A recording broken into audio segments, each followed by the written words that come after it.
it's always nice to go into and see how when people notice that you're a little bit uncomfortable or just like not really feeling um like you want to be there. You scared me.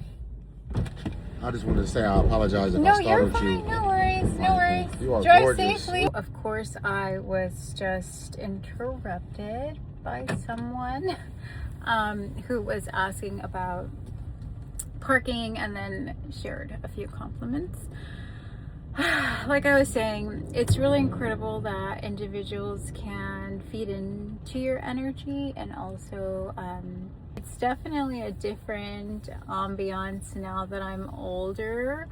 I do always bother my friend about going out, and then typically what happens when I come out is that I regret being here, and instantly I'm like fulfilled with all of this like insecurity and just wishing that I could be home and thinking about my mother. And it's just not, I don't know, I feel like when I'm out, before I come out, I'm always in the mindset of like having a good time.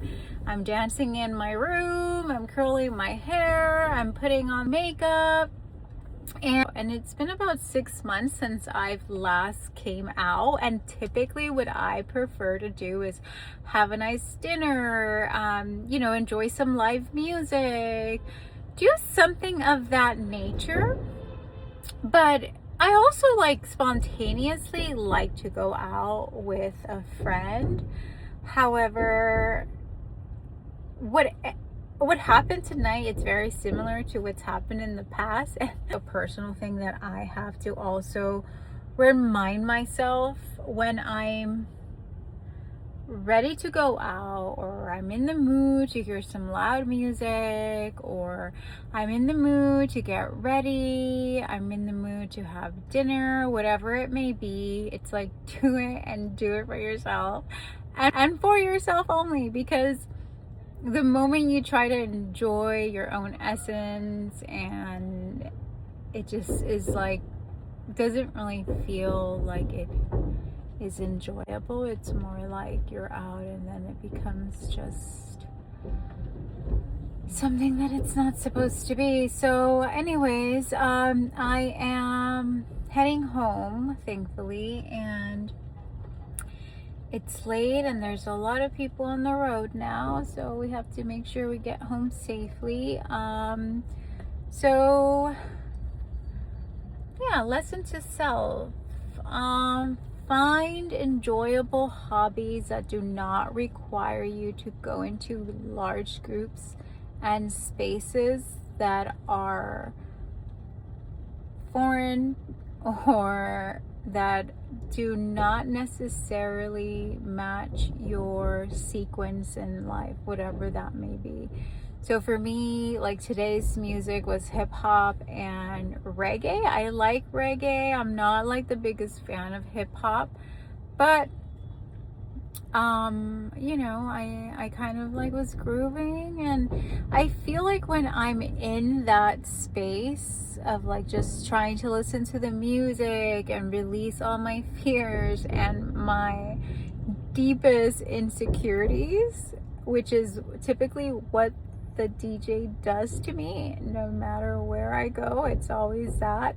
I feel like after that release, you start to kind of like mentally elevate into another space. And even when you're in that elevated space, I feel that you try to grasp onto things that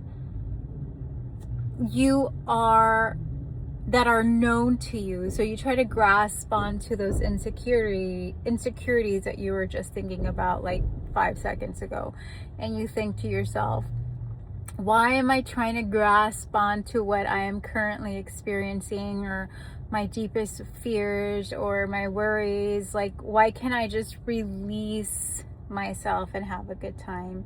And I don't know if it's age conscious or spiritual or everything all together, but ultimately it's a lesson that I have to learn. I have to learn to evaluate my situations, plan, not be so abruptive and attempt to just wing everything, because I tend to do that. It's like I was in my PJs, I had just showered, I was thinking I was gonna have a tea, read a few chapters, and then boom, instantly I said, you know what, let's go out, let's go listen to some music. But I wasn't aware of the dynamic that I was going to enter. So obviously I realized that maybe next time, practice your strength. Practice your strength and attempt to tell yourself that you are okay if you stay home. It is okay if you're in your own space. It is okay if you allow yourself to be in the space that makes you comfortable, that makes you happy. Even though I love coming out, I love seeing new places, I love vibing out with different groups, different cultures, different spaces, ultimately there's nothing like being comfortable in your own home. So despite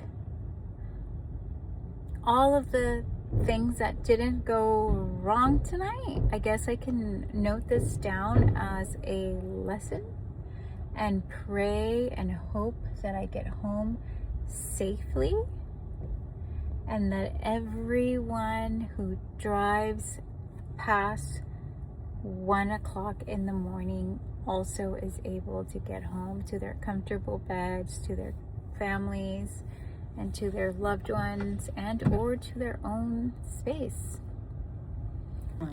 So it's the morning after. I was scrolling on social media and I came across this post that was placed, and I realized that the previous night there was a terrible car accident on the freeway. There were maybe 3-4 vehicles involved.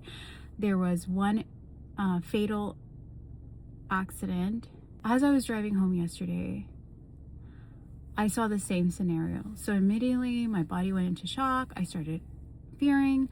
I was driving on the 3rd lane. I didn't see that there was an entire SUV on the road stopped at 36. I'm an adult and I know not to ever risk my life driving a vehicle intoxicated. So this is like a very serious issue. People die on a daily basis. If you work in hospitals, if you work in law enforcement, if you watch the news, if you scrolling social media, then you will know people die from drinking. It's so important to plan appropriately when you go out. Have a designated driver, call a parent, call a friend, call your fucking neighbor. It doesn't matter. Just have somebody who is ready to be there for you if you are. Conditions were not very safe. That's another thing to take into consideration when you go out. Make sure the roads are safe, because even when I dropped my friend off and I was heading home, I nearly came across an intersection because I couldn't see. It was so cloudy, and obviously the rain was pouring on my windows. So this is, you know, a message for myself mostly, but if you're watching this and you do tend to take those risks, like, lower the risk, don't do it. Also, note to myself, like, I was driving and I saw this, I freaked out, and I thought, if this in itself is not a sign, then Lord, what is?